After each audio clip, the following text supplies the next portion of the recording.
There are certain people in this world that accomplish great feats due to a thirst that never gets quenched and a motor that keeps running regardless of the obstacles. My guest today was an Army Ranger, is currently in Special Forces, and has put himself through many difficult challenges and keeps coming out on top.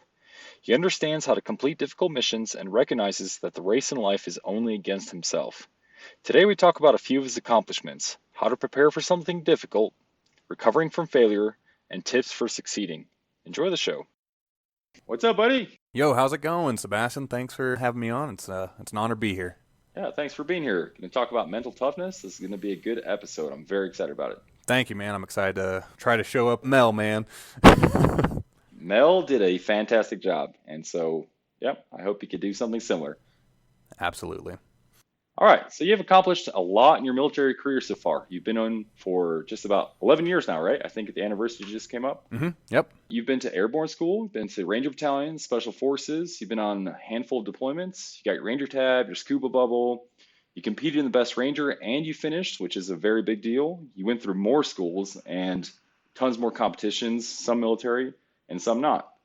You're a guy with a motor that does not shut off. I want to know what the secret ingredient is, man. Let's try and help some people out, and maybe you can share some advice to benefit the lives of others. Yeah, awesome. I think the biggest one that you forgot out there in the school section was air assault. That's 11 hardest days in the Army right there. So. Oh, my bad, dude. I should have put that one first, huh? Yeah, you should have, man. I know that Best Ranger competition was a lifetime goal for you. It's also known as BRC. First, what got you into that event? Absolutely. My uncle had recorded the 2006 Best Ranger on, I think it was ESPN, and I watched it, and I was just like, that's awesome. Watching those winners raise those pistols at the end was amazing. So I told my parents for my birthday for the next year, I was already an older teenager, but I wanted to go across country to watch the competition in real life as a spectator. And I remember the guys going on the field that year were just giants amongst men. So I watched it. I remember just being like, that is so cool. Those dudes with that small little piece of cloth on their left shoulder, that's what I want to do. That's what I want to be. That competition just meant a lot to me. I knew my father had already gone through Ranger school, so I think that was kind of just a byproduct of the competition. And when I had joined up, I was afforded the opportunity at one point. It was kind of a down cycle. We really weren't doing much, and my leadership 100% supported it. I was able to train up and compete with another teammate of mine. Yeah, we went out there and did what we could. So what exactly is Best Ranger? What do you have to do, and how long is it? I don't have all the stats in front of me, but I will give you just from my perspective what we did that year. It's about a weekend long. You start on a Friday morning, and it goes all day Friday, all day Saturday, and you end sometime around Sunday afternoon. It's just nonstop. The faster you finish, the faster you get to sleep. But if you're kind of lagging behind on a few events, then you may be not getting too much sleep that night. I started out with my year with a lot of running, a lot of rucking, a lot of obstacle courses, a lot of shooting, a lot of just what we would call Ranger stakes. How to set up a poncho raft, or how to throw a hand grenade, or how to rock climb up a wall and then rappel down as fast as you can and then go to a myriad of other towers and climb up a caving ladder and fast rope down, to first responder, like saving a patient and stuff along those lines. There's a lot of tasks involved in this, and it's about 3 days. How long did it take you to train for this? Months.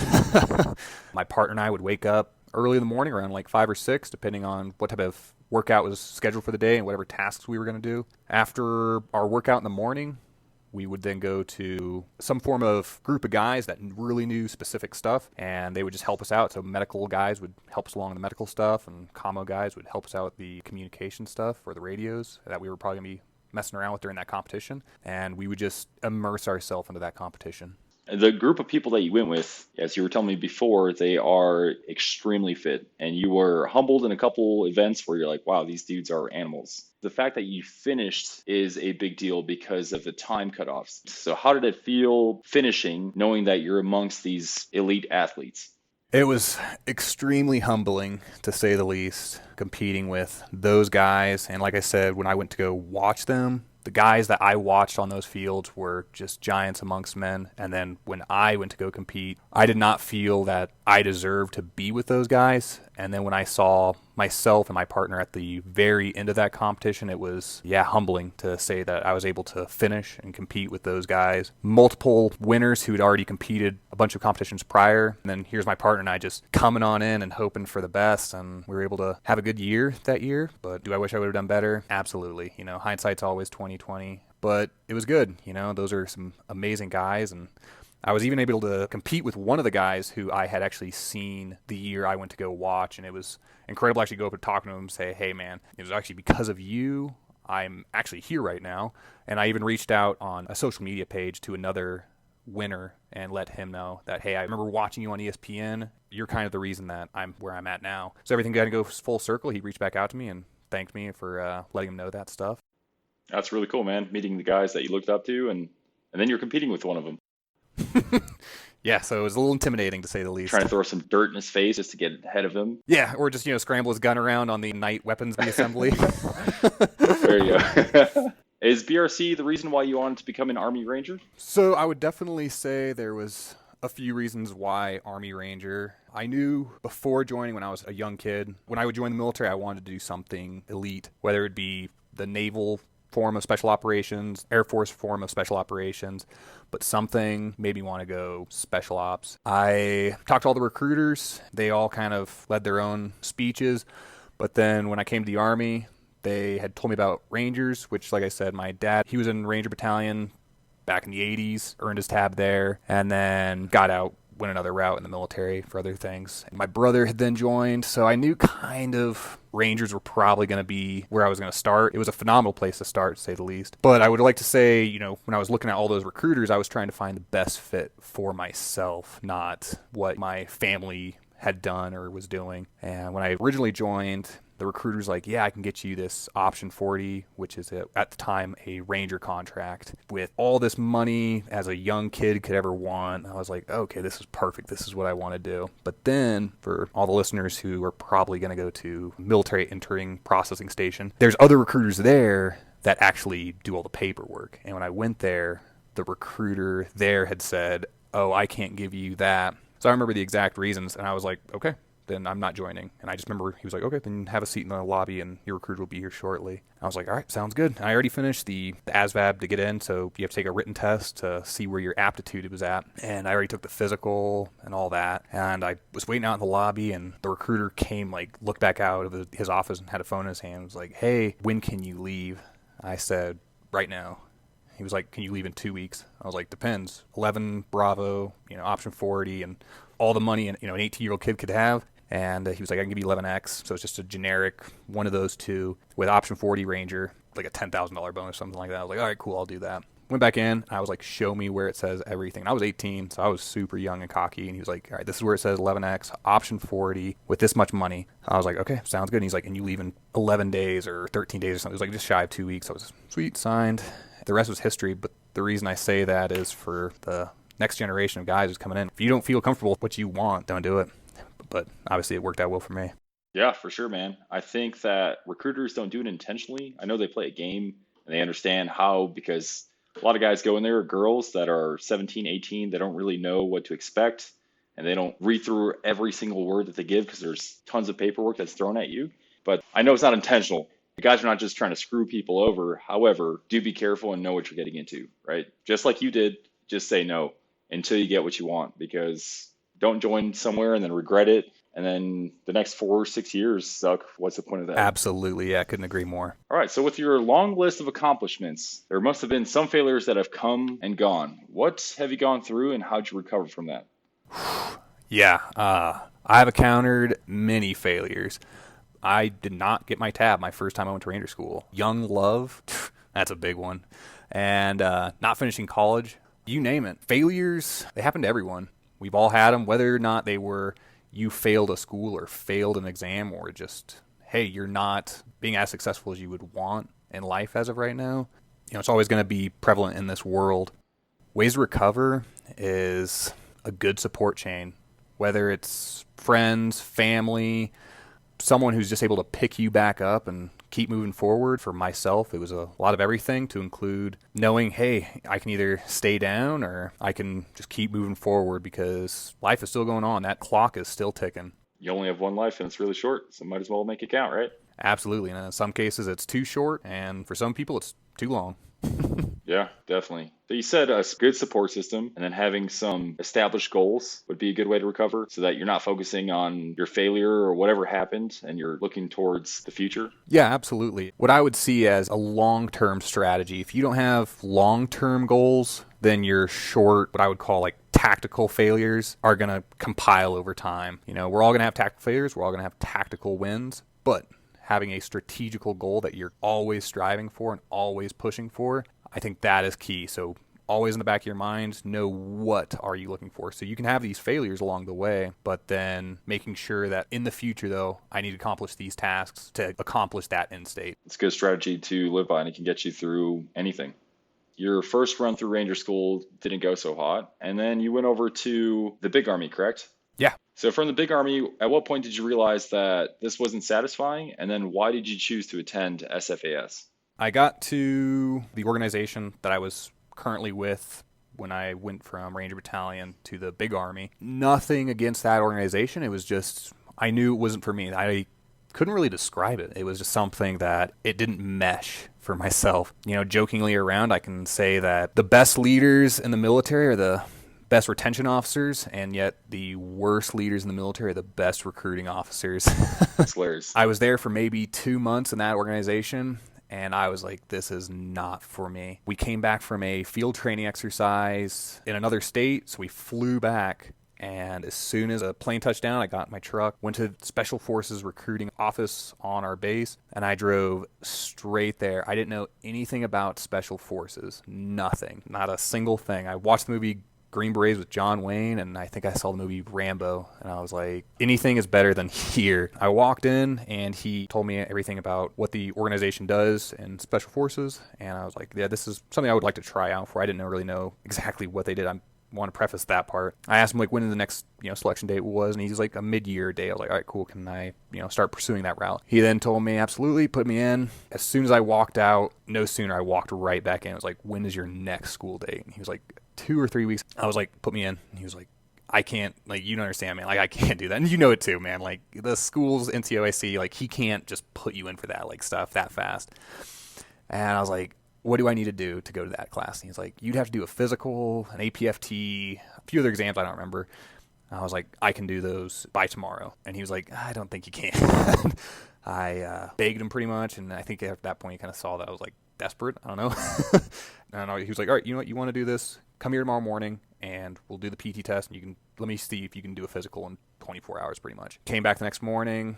I passed the PT test, let's say the least, and did the physical all throughout the day, a few exams. He was pretty impressed. He was like, yeah, I'm putting you in. You can attend. There was, like, I think a guy that just dropped out, and he couldn't make it or something from another recruiting office. I went that route. I remember I didn't even have time to train up because I was like, well, I don't want to train too hard now because then I'm possibly going to get injured. So I just ran and swam because there was a guy in my platoon back then who was a really good swimmer. He was like, oh, just do this swim and, let's just swim a lot more. I did ruck one time in preparation for SFAS, and I remember I went for a ruck. You just throw a bag on your back and you just walk, and this car pulled up alongside me. It was like early in the morning. He was like, hey, where's your reflector belt, which is synonymous with the military? And I was like, I don't have it.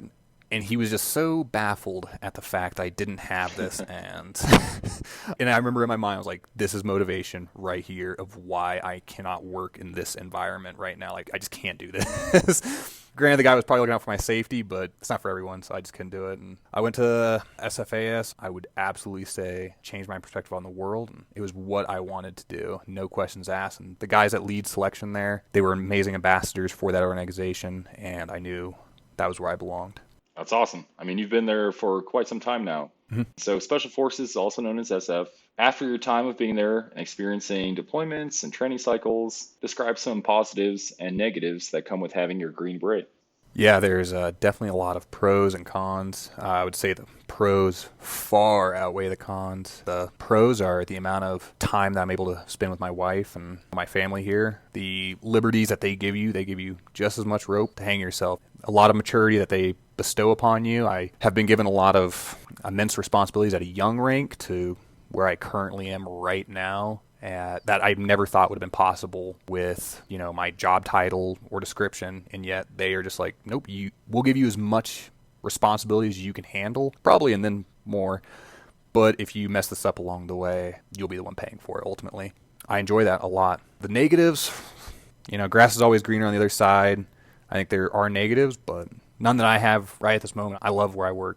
It sounds like SF, it's a lot more of the big boy rules. I know coming from Ranger Battalion, it was more do what you're told, you're going to get in trouble. In SF, like, you have a lot more liberty to think on your own, and they want people to be self-sufficient. Yeah, absolutely. And the aspects of my job is you can think outside the box way more. When you and I were in Ranger Battalion, it was very much by the book, which is what they are amazing at. And that's why that organization thrives so well. You give this young 20-year-old team leader 5 new 18-year-old privates, and he will accomplish every task. And by the book, by the standard, and that is what makes that organization amazing. Special Forces, I think it's just a little different, They're looking more for just an older, senior, more well-educated, more diverse backgrounds. They're just different thinkers, I think, is the best way to describe that. You can pull from more backgrounds to get a different outcome. It's not better, it's now a different outcome. Yeah, I mean, they have a different purpose. Rangers are just going to go destroy some stuff, and Special Forces are trying to build up armies so they can go fight for us. Absolutely. Without getting into the specifics, I have actually worked alongside Rangers again in my work capacity, and I loved seeing that platoon. These guys were just a bunch of meat-eating, barrel-chested, just badasses, and I was like, man, those guys are freaking awesome. Yeah, that's cool. And it was just a different aspect seeing it from my outside. It was awesome to see that. Yeah, very cool. Both are essential, and that's why they have 2 separate units for it to do different jobs. It's just the type of personality that you have that you'd want to go try out for one group or another. Yeah, absolutely. A lot of friends of mine that I've spoken with who were either X-rays or came from the 82nd or other amazing regular Army organizations, have all said it, not to myself or about myself, but other amazing Rangers who came from 75th over to the quote-unquote dark side. And, these guys just thrive. That's what Ranger Battalion is amazing at, breeding a culture of just guys that can accomplish tasks and get amazing results. Sometimes with more with the sledgehammer than the scalpel, but I think a majority of the times it's more with the sledgehammer than the scalpel. Oh, absolutely. Or the Gustav than the 22. Definitely. Right when you got selected for SF, you got your Green Beret, you saw a sergeant major and you're like, I want to go to scuba. It's considered one of the most difficult schools in the military. Why did you choose to attend that? I would actually have to backtrack a little more where you and I started. There was a few guys who also had their combat diver's badge, and those guys who represented that badge were just athletic specimens. You and I had to do these events when you and I were younger. The physical fitness exams that were like the 3-day ones. You had to like run, do the caving ladder all in uniform, and there was one guy who I was like, he just destroyed this event. And he also had his dive badge. I was like, man, that thing is badass. Who is this guy? I went down to the school later on. That guy was actually one of my instructors. And I was like, wow, this is awesome. That, again, everything kind of went full circle for myself, which was pretty cool. While going through the Q course, everyone talks about like what team they want to go to, because Special Forces comprises of many teams. And everyone's like, I don't want to go to a dive team. They're the hard ones. You have to go through CDQC. You have to swim for X amount of hours. Whatever people say, when they go through schools and don't know anything about the event, the exaggeration. And I was like, no, that sounds something like I want to try out for. And I did. So as soon as I showed up to my company after earning my Green Beret, I told my sergeant major, I was like, I want to go to a dive team. He was like, absolutely. So he sent me straight there, which ultimately sent me straight to dive school. It's an amazing course. If you're in and you can fulfill that capacity of going, I would highly recommend going, because it'll definitely test you, and you'll just test yourself. That's all that matters, is learning of what you're capable of doing and what your physical limitations are. There's another course where you will absolutely be knocked down, and however you want to deal with it. If you want to go ring the bell, or if you want to just keep on running or keep on treading water. I think that it'll be a lot more fun if you didn't know about it until you go there and you'll see all about it. Or watch Surviving the Cut. Scuba school is not a joke, right? Absolutely not. Yeah, I went there in what I would like to think was decent shape, and here I am getting shown up by guys who are in far better shape than I was in, and they are just crushing the swims, crushing the runs, every physical exam. I was like, wow, these are my peers now, and these are what I have to maintain to be on par with these guys. The standard goes up. Oh, yeah. You're no longer dealing with, just the basic standards of things, and you're now dealing with guys who are well above a 300 on their PT test, and that's now the standard. Or now, granted, they don't change the physical standards once you get there. Like, oh, 300, that's what one guy got. No, it's everyone has to maintain just the bare minimum standards. But unless you want to deal with the ridicule of what your peers would have to say, which I think is far worse than some failures. Yeah, for sure. You got your scuba bubble and you've been on a dive team, and then you went to a marine competition for swimmers, correct? Mm-hmm. How'd you get there since you're from the Army? What was the actual competition? And the most important question, were Marines the best swimmers? A few trips ago, I was overseas, and a good friend of mine had reached out and said, hey, there's a competition coming up here shortly. Would you want to represent it with me? But it's a Marine challenge. And I was like, yeah, that sounds kind of interesting. I would definitely be interested in looking into this. The biggest thing was we had to raise a certain amount of money for charity of our choosing. We were able to raise the required amount in order to compete. We went down there, and the first event was a swim, which we definitely did pretty well. We were the first out of the water on that one, and definitely lagged a little more behind on the running. There was another event for like pool competency, and another run, and then another like workout of the day, pretty much. We did pretty well overall. We got a pedestal victory and a free gun in the end, so I think that was a pretty good win. Not first place, but it was a good competition. And actually, I think the Marines that did go out and compete that year were amazing ambassadors for their organization, and they definitely did not let themselves down. But ultimately, like I said earlier about the money that we had raised, went to a good charity that gives back to not only my community, but the community as a whole. And you had to do that competition in honor of a fallen service member. My partner that year for that competition, the fallen gentleman, had served on our team as a team sergeant. So I think ultimately that's what you do those competitions for, is make sure that those names don't fade away, that they are always remembered and always honored. Yeah, right on, man. That gives a lot of motivation and good reason to do any event. Absolutely, yeah. So that sounds like a very satisfying challenge that you did with the Marines. And then BRC, 3 days of that afterwards, you must have felt extremely fulfilled and proud of yourself for the accomplishments that you achieved. And then Ranger School, Airborne, Air Assault, as you mentioned before, which is a very difficult course. Would you say that the military offers everything to satisfy the quench of challenges and is enough to fulfill you as a whole? Yeah, no questions asked. Yes. But I would also caveat that these experiences may vary. I think the military has offered myself every opportunity and challenge that I've wanted, which far exceeded anything I thought could have ever been possible. These competitions and challenges are just avenues for my adventure, pretty much. And so what I may find as fun during those times of my life, for other kids coming in, may not enjoy that stuff. To answer your question, everything I've wanted to do so far, I've been able to accomplish, thankfully. Yeah, that's really awesome, man. It sounds just like this thirst that you have for it. It's about self-mastery. You're trying to see how far you can push yourself and what you can understand about yourself when you go through these events. And every time you complete something, you're never satisfied. You're like, all right, next one. What's bigger? What's the next mountain I can climb? What keeps you so hungry? How are you never satisfied? How do you not finish BRC and say, okay, I'm good. I'm just going to go back to my job, focus on that, and then that's it. There was actually a quote I remember reading from way back in the day, and actually I re-engaged that quote today just for sake of speaking with you today. A philosopher named Thucydides, who said, we should remember that one man is much the same as another, and that he is best who is trained in the severest school. These are things, I enjoy these competitions, these schools, because we're all the same. What sets us apart is the guys that are, in Ranger Battalion, who every Ranger, in order to be an E5 and above, has to go to Ranger School. And that's just a school. In Ranger Battalion, that is just a school. But to the rest of the military, that is like revered as like the apex where you want to be. Everything we do should always be, we're all the same. Not one man is better than another. These schools help assist us seeing light from a different perspective or seeing the world from a different view so you can better serve in society, I guess. Yeah, awesome. So when you do something difficult, how do you approach the task? Where's your mind at each moment so that you don't get overwhelmed by trying to take on too much, especially when you have a 3-day event or just something that's extremely demanding?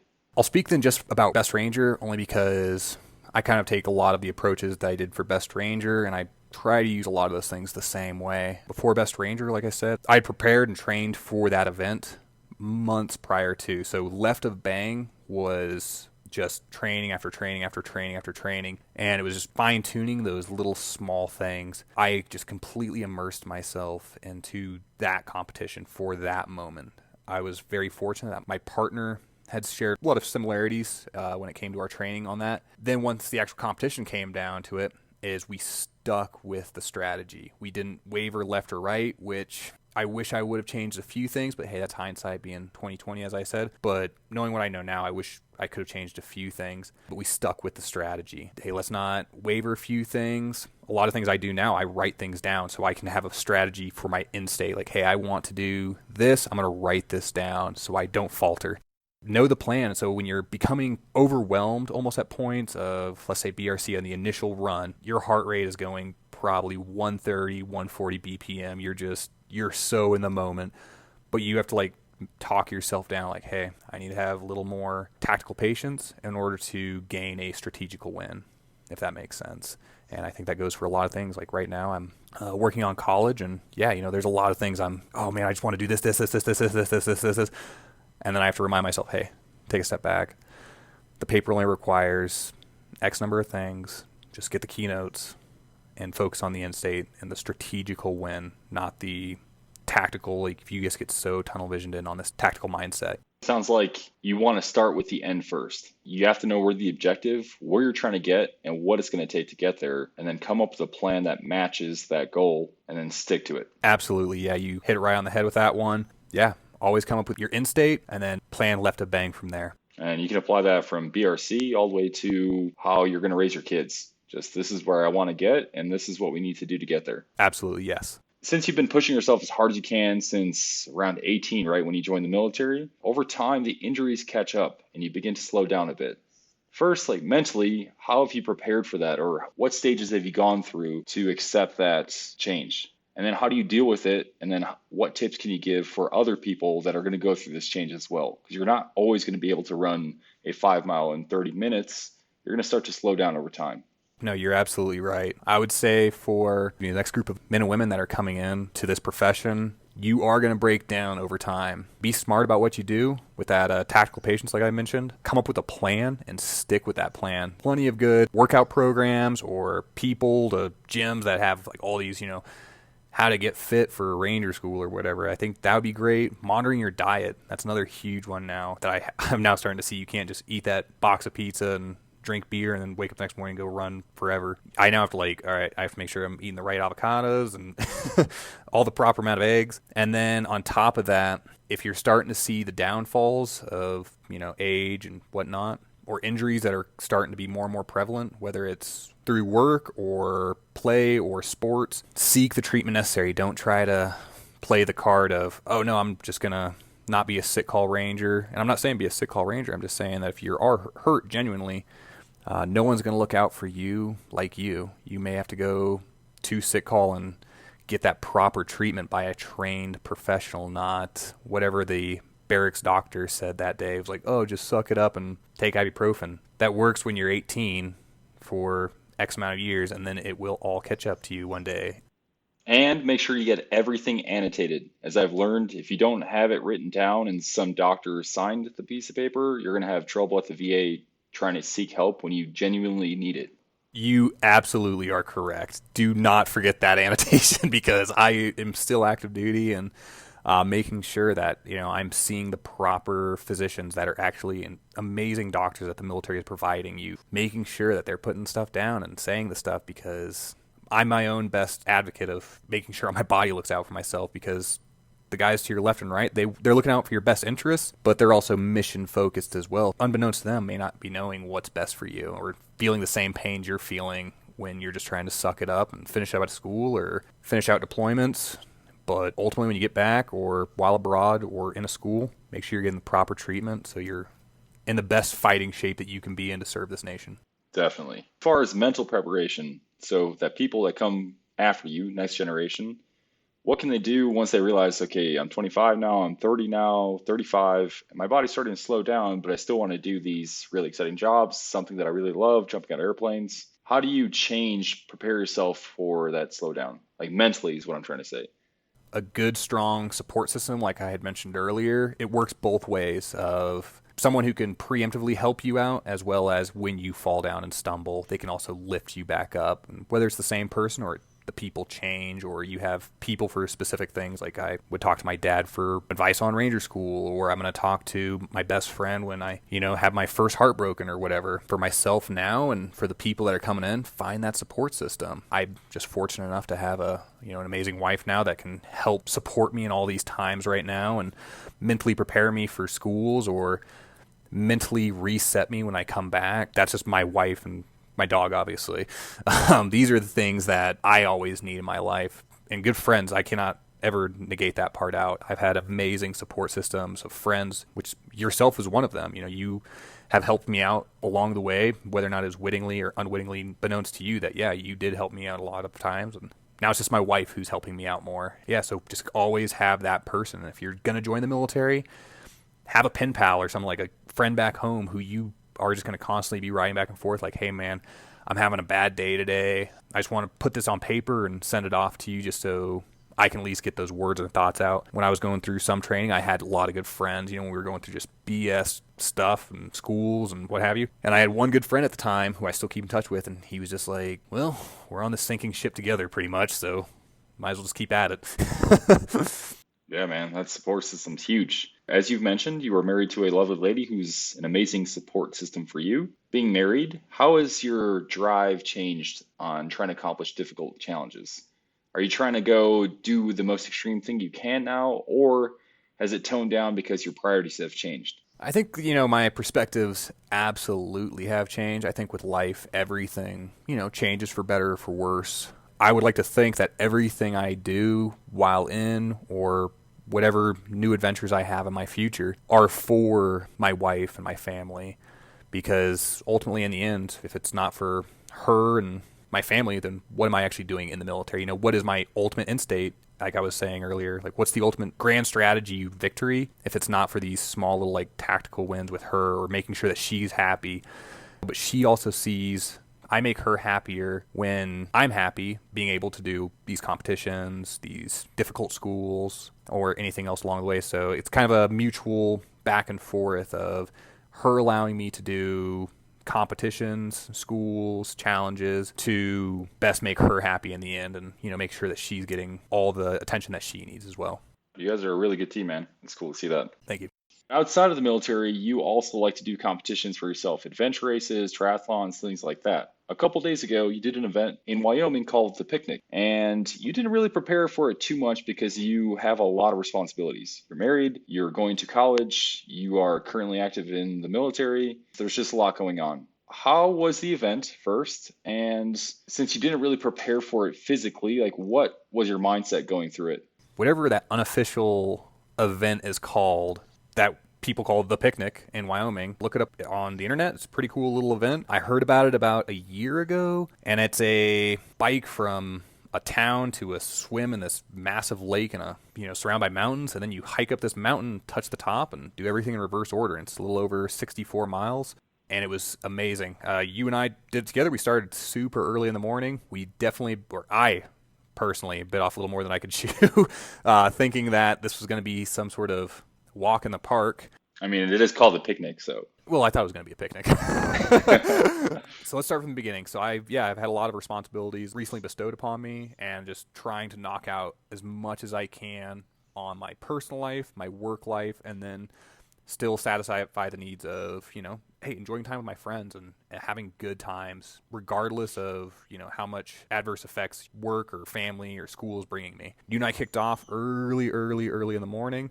A lot earlier than I would have hoped for, but hey, that's what goes on. You and I had an amazing bike ride out there, just chasing that lightning storm and just watching like the mountains just light up in the background behind all that lightning.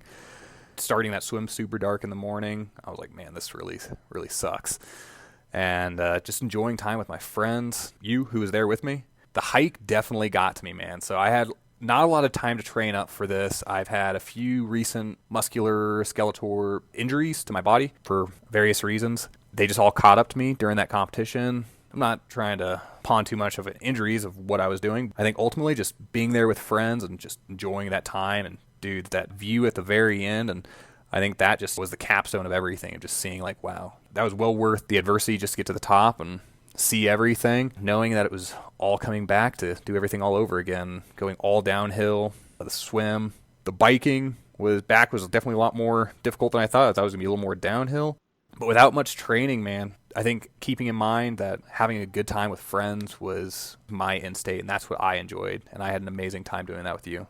Oh, I appreciate that. I had a great time too. But I don't think people consider 64 miles, rock climbing, all these things in one day is considered fun. They don't? So even hanging out with friends, they'll probably get annoyed. It's like, screw you. I think that's what makes up the best events is when you actually are yelling at your friends, like we had at a few times, I think that's what makes those events more memorable. Type 2 fun, right? Type 2 fun. Yes. That was a little inside joke for all the listeners. So when we were hiking up there and you're like, wow, we still have a lot to go. The clouds were coming in. We weren't sure if it was going to storm or anything like that. We actually got a little bit of snow at the top of the mountain. What was your mind going through? Because I know your legs were pretty stiff walking up it, and we weren't even halfway there yet. My thought is just keep pushing forward. Pain sucks, man. It really does. I can be a true testament to that. But at the same time, it's either you get knocked down and like, hey, my legs are they're sore, or I have a prior injury that's starting to re-engage in my body, and I could just stop right there and like, hey, I'm gonna call it. This was a fun day with you. I had a great time with my friends. Let's go back in town and have a beer. Or I think the biggest thing is just keeping that nose to the grindstone, having a good time with your friends, just knowing that, hey, everyone's in it. Like, I know for a fact that you also were probably a little sore, or you trained probably a lot harder than I did, and you might have had little tweaks here and there that you're like, oh man, I wish I would have trained a little harder on this, or I would like to hope that you did. But, knowing in the back of my mind that, hey, he's also going through the same miseries that I am. So it's either I can just give up and say, hey, wave the white flag and call it quits, or just keep going, you and I, man, just keep pushing forward. Like, dude, I was not going to, there was never a thought process that went through my mind like, oh, once we got to the lower saddle of, hey, let's just go back, man. This is a good view. No, it was like the end state is that mountaintop. These are just little tactical victories. And I know I keep saying that, but it's true. This is why, I think I enjoy some of this stuff. So you can see this human nature of watching guys, yourself, who was just pushing yourself, or the mental focus that you had on the ice wall that you were, climbing down. You were like, hey man, I don't want to talk right now. I'm just trying to focus on this one thing. But that focus didn't lose the strategical victory of going to the top. Yeah, and there was a lot of that came along with it. But just the mental fortitude to push through, even though it was a long walk, was really impressive. It just comes down to focusing on your goals and sticking to the plan, like you said. Having that end state of, hey, having a good time with my friends, touching the top of the Grand Teton, and then enjoying everything going back. So that way when you're having these difficult moments of like, dude, my legs are sore, or my lungs are burning because of this altitude, I still have the mindset of, well, this is what I'm ultimately working towards. Definitely. I just remembered something that happened on the picnic that I would like to share. We rode our bikes. We got to the lake. We got there in a pretty good time. You go to put on your wetsuit, you take off your shoes, and you realize that you're missing one sock. Somehow, you put on 3 socks out of 4 because you double layer it. And you're like, where's my sock? And you were bummed. And there was a little bit of silence, and then I heard you sigh. I was like, hey man, are you okay? You're like, yeah, I'm just, kind of bummed about my sock. This sucks. Fast forward about an hour later, we get across the lake, and we had to tow our bags that we put in a water bag. And when I go to open mine up, I realized that a lot of water got in my bag and everything I had got soaked. I was bummed. And then you're like, really casual, like, hey man, let's not let it ruin the day. When an hour ago you were sighing about a missing sock. Hey, in the end, life's about perspective, man. For me, it was my one sock, and you, it was all about your wet clothes. Like the whole hypothermia setting in, and you might die because no, that doesn't matter. But that one sock. Yeah, but that one sock changed my life on how I saw that event, man. Ultimately, me bringing 4 extra pairs of socks saved you and your feet because I was able to loan you that extra pair. That is true. You gave me a pair, and I really do appreciate that because it would have sucked on those rocks with no socks. Absolutely. So with all this stuff, the picnic's now behind you. You did mention you're going to school. What's next for you? What are you looking forward to, and what's the next big challenge? More work. I think, obviously, school, the dog, friends, my wife, most importantly. Always focusing on my next goal, which those are kind of personal things. And I think around podcast 100, we'll re-engage of what those ultimately were. Through everything you've been through and the strategies that you've come up with yourself to achieve these goals and to accomplish great feats, there are a lot of people around that have a hard time pushing themselves and taking on difficult challenges. They get timid, there's excuses, they're just afraid that they're not going to be able to achieve this goal. In my life, I've went through that too, where I didn't want to push myself. I was worried that I would fail. But you live your life by doing that constantly. It's not one thing, it's one thing after another, and you've been doing that for the last 10 plus years. So what advice would you have for those that wish to be more daring and bold? A majority of the things that I have done, I never did by myself. My life I'm living right now, I'm an amazing woman, partner in life who's just helped me out a lot. But I think the biggest thing that they teach us in basic training, AIT, Ranger School, Sniper School, Dive School, deployments, entering and clearing a room, everything. I'll start with basic. You have your battle buddy. In Airborne School, you have your Airborne buddy. In Dive School, you have your Dive buddy. In Sniper School, you have your Sniper buddy. I think you're kind of seeing the common theme here. And when you enter and clear that room, in any military training will they ever teach you to go into a room by yourself. So ultimately, having a partner and whatever it is you do that can assist you along the way, who can support you along the way, who can give you an extra pair of socks, who can put that boot in your ass when they say, hey man, we're slowing down a little bit and this storm is coming. Everything in life, you need a partner. If you're going to go out and have a good time with your friends that night, make sure you have someone who's responsible, who can also see the room in a different way. Or if you're going to go on a dive, make sure you have a dive buddy who is also looking out for you, or a swim partner. If you're going to do anything in life, make sure you have that partner who can assist you in any way. Or if you're thinking about joining the military, like I said, talk to a mentor or a friend, or most importantly, I would say probably reach out to this podcast and be like, hey, I'm thinking about joining the military. What should I do? And now you're that guy. Or maybe one day it'll all go full circle for yourself and somebody will be reaching out to you and asking you for that advice now. Yeah, definitely. That's what PreCombatCheck.com is for. You just made a great point with having a buddy system. The examples you gave were great. From every course you go through, you need someone. As far as the individual, when you want to take on something that's outside your realm of comfort, what can you do to set yourself up for success there? Self-educate. That's, I think, the easiest answer I could give. Everything you need to do, the resources are out there. Self-educate. If I am being really bad at my run times, I need to do better. I'm probably going to go on YouTube or on the internet and I need to work on these run times. They're not where I'm at. Or, hey, my shooting is not that good. There's other people who are a lot smarter than myself. Get the resources from them. Learn from their failures. Or if you're just the greatest and best dude in the world and you know all this stuff, then write a book so someone else can learn from those failures or those advantages that you learned along the way. So I would think that being able to push yourself, not necessarily just physically all the time, but educate yourself and make sure that triangle of, not in the religious aspect, but spiritually, physically, and mentally, that you're all encompassing and that you're not just a one-bladed tool. Yeah, you want to be a well-rounded person. Absolutely, yeah. A very well-rounded person that can take on whatever life's challenges that are coming your way.